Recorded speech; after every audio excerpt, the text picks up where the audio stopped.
Welcome to HardReset.Info channel, dear viewers. In front of me Xiaomi A2, and now I'm gonna show you how to clean USB charging port using household items.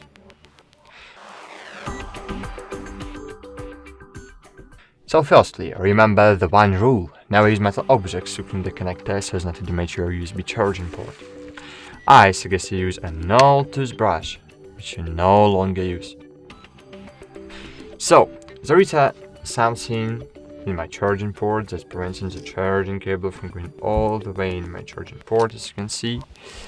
And to remove it, first of course you need to take off the cover if you have, and then insert one part of the brush into the connector and just remove the dirt from your USB port. That's it. The toothbrush is the best tool to clean any connector you have. Thanks for watching, like this video, subscribe to our channel, and bye! See you!